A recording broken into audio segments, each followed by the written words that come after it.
Welcome to the Danny Clinkscale Reasonably Irreverent podcast. Insightful and witty commentary, probing interviews, and detours from the beaten path. Welcome to Kansas City Profiles presented by Easton Roofing. Next Saturday, Stan Weber and I will start our 20th year of college football game day. Back when we started, we barely knew each other, but over the past 20 years, we've become great friends, treasured partners, watched our families grow, and we grow older. Stan is an intelligent guy with a way with words. He breaks things down thoroughly, even in his own life, so our profile of him ended up becoming two parts. Back around the 4th of July, we talked about him growing up and the football playing portion of his life.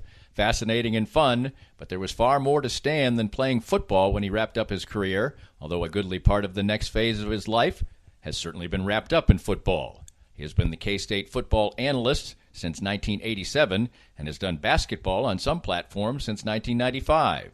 But he also has been a great business success, helped raise 4 children with his wife Nancy, and now has 2 grandchildren.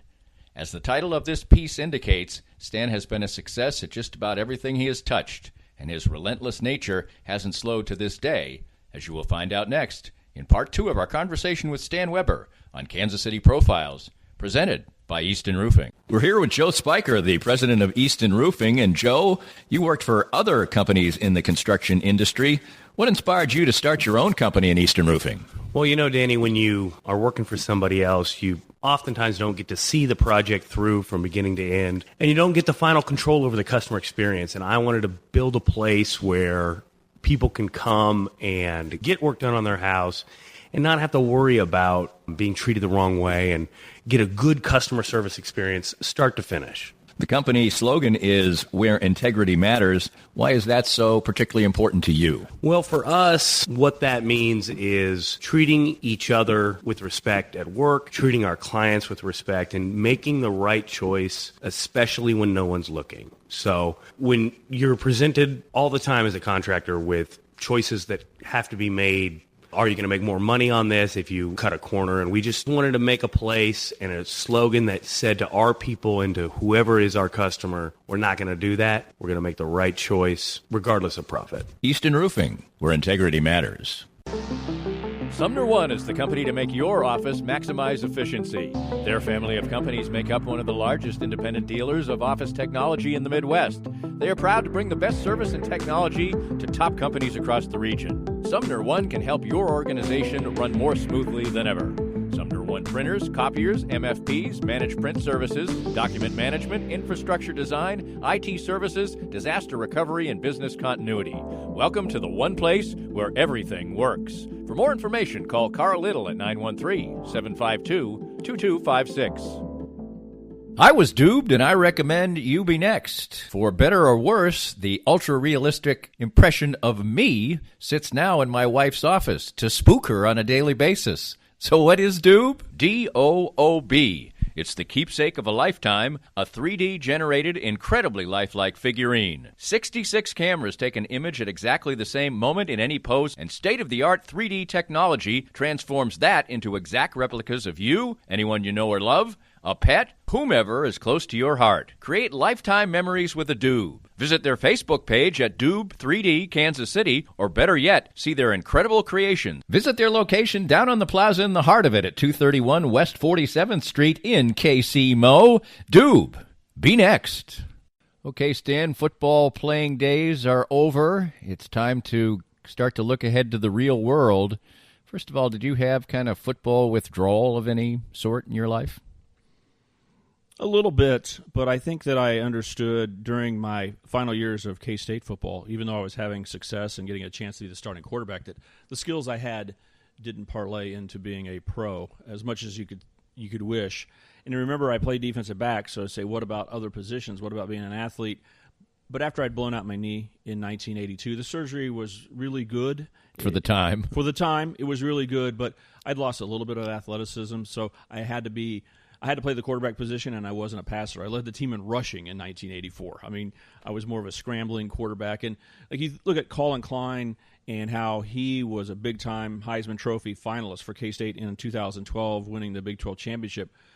but he didn't make it one day in the pros. Right. If that's, I'm way, way, way, way below, but a real discounted version of that. That's what I was. I was, Right. tough and tried to find a way to win and scrambled and took hits and passed the ball okay. But there's just no chance I could play in the pros. And I think a couple of people said, what about the CFL? But I didn't hire an agent and didn't get into that because I was already finishing my 5th year of college because I redshirted.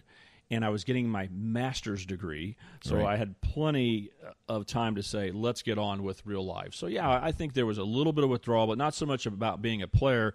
It's just such a big part of my being was I didn't mind the academics and personal side of life and Christianity, and there's a lot of aspects, but one of them was always go to practice because I played all sports all the time, and then when you go to college, every day they want you to do something to football. Right. So that routine of being forced to work out and people being there pushing you, that was the biggest difference going to Kansas City, finding a job. It was awesome, a new adventure in 1985. I enjoyed all of it, but it was a little weird to say, where am I going to get my workout fix?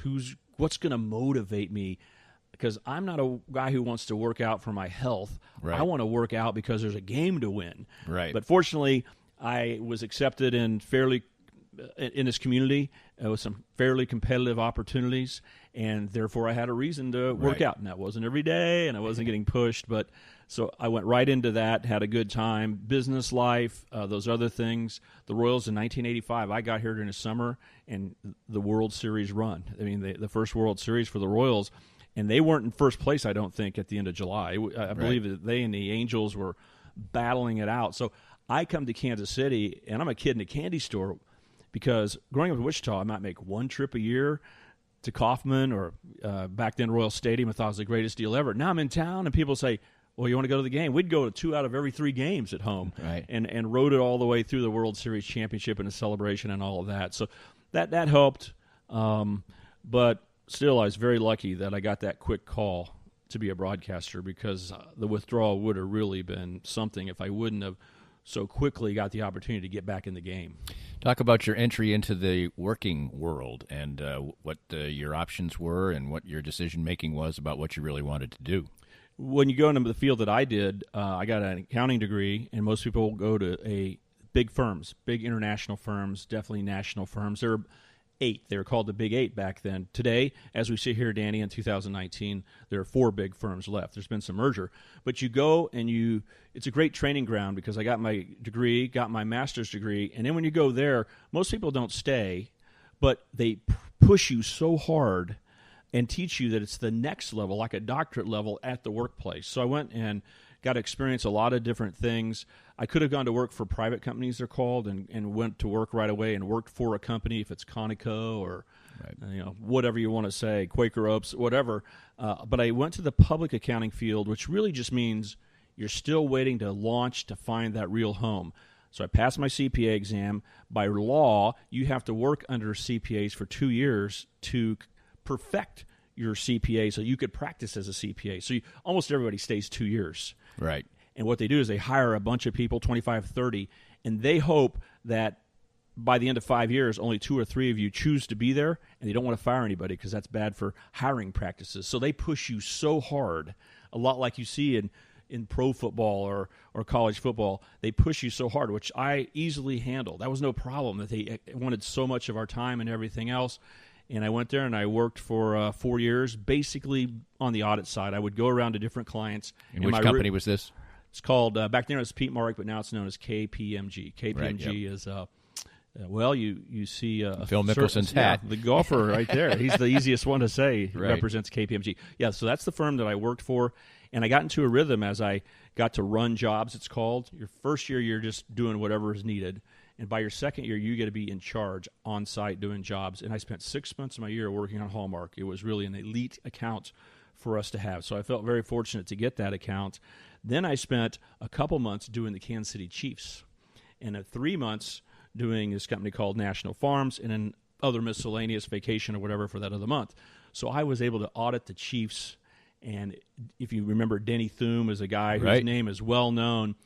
Denny Thum and I became very close because the contract side and the football side of the accounting was not seen by the accountants. They just said, here's a number. Salary expense for this month is blank, and just book it. And they didn't let the accountants know why it was. So you didn't really learn any secrets. No, because I was the auditor. It wasn't true for me. I had to be able to see where the number came from. So I would leave the floor where the accountants are out at Arrowhead and go to the floor where football ops were, right into where the general manager was and the assistant general manager. And Denny Thum would stack up the contracts. And, I'd take 5 at a time, go in a certain area, and read through every contract. So I knew what every player's contract looked like. So you can imagine how exciting that was. Right. And it worked well for broadcasting because when they'd say, what about this rule? What about that rule? I was the one reading through it, and if I didn't already know the rule, because I'd read up a lot during my life, I would go and ask Denny. I said, I didn't know this can be done. And he'd show me the collective bargaining agreement and say, here's where it can be done. So it really helped my knowledge base. It's a lot different now, but it was a lot of fun auditing the Chiefs, being out there at Arrowhead Stadium every day. So it was good. I didn't have to travel much, and then I caught a break while I was working that they called and said, hey, would you like to do the K-State games? And the accounting firms, when you talk to them, they own you. I mean, they pride themselves on working, like coaches working late at night, Danny, and Saturdays and Sundays aren't yours because they may need you. And if they need you, they're not shy about saying you're going to work. So I went to Jim Judd, the partner in charge, and I said, Jim, I just been asked to be the broadcaster for K-State, but I'm pretty low on the totem pole here. How am I going to know if I can actually go to the games? He goes, I promise you, accountants are known as such nerds. We need good publicity like this, that you can do other things and just be a nerd accountant. So I promise you, you will never be asked to work on Saturday, or if you need to travel on Friday to go to a game, I will tell everybody in the firm you will not be working those days. You might have to take vacation or something. So that was an interesting thing. It was kind of a salmon swimming upstream because you normally didn't ask for favors when you start as a young CPA. So what did you think when you were asked to be a broadcaster? I mean, you hadn't done any of it, obviously. There's no time for that type of thing when you're playing football. And it probably isn't something that, you know about football, but you don't know anything about broadcasting. What was your thought? Were you confident? Were you nervous? Were you... Well, I can replay the conversation for you, Danny. Larry Travis was the athletic director. There were no cell phones back then. They called me when I was at a client. And so, if the auditors got a call, there'd literally be receptionists go, hey, I got a call up for the auditors. So I walked over there, picked up the phone. I'm getting a call from K-State. Now, my last season was 84. So I didn't broadcast in 85, didn't broadcast in 86. But this is only my third year out. That next season in 87, I started broadcasting. They gave me a call kind of at the beginning of 1987 and asked me, would you consider being the color analyst for K-State football? And I said, well, wait a second here. I have no broadcasting experience. I have never taken a class, so I don't know if you really want me, but I'm completely confident that I've studied college football and the history, and I understand what broadcasters do. So from a preparation standpoint, I'm not going to have to go read reams of books. I mean, it's right here. I'm ready to go, and I understand football. I said, I'm not nervous in front of a microphone because being the quarterback, you got interviewed all the time. And it was more open season back then. After every practice, they'd walk into our locker room like it's baseball or something. We got interviewed every day. And after a game, I would be interviewed, TV, radio, whatever. So I wasn't nervous. I knew I wouldn't be nervous, but I did say, I have no broadcasting experience. And so you sure? And they said, well, we think you're very mature. We've been around you. We think you understand football well, and we want someone who understands football well. So, yes, we want to do it. So they were fine and never looked back. Never heard another word from them. Game on. I just felt sorry for Mitch Holtis, who was the current voice of the Chiefs, the long-tenured voice of the Chiefs, was in his third or fourth year as the play-by-play guy for K-State. And he got stuck with me. I mean, here comes this guy who is a baby in age, has no experience, and Ed O'Donnell is an icon. Everyone who's in the industry remembers the old day of WWW was a big deal, and they had a great relationship with K-State. They were the network, and they were distributing the Royals from Topeka, and they were distributing K-State. So Ed O'Donnell was in the booth with us. He was the producer. He had to go along and watch me grow up during the years. But for my first 9 years of broadcasting, starting in 1987, Mitch Holtis was my partner. So Mitch is the one that has the war stories of like, this guy had no idea what he was doing and how bad he was and everything else. But the good thing is Mitch and I got along so well from a personal standpoint, from our faith, our ideals, and how we wanted to prepare and work. And he created a monster because he prepares so much. Right. but that's kind of what I've always done and what I would do as a nerd accountant.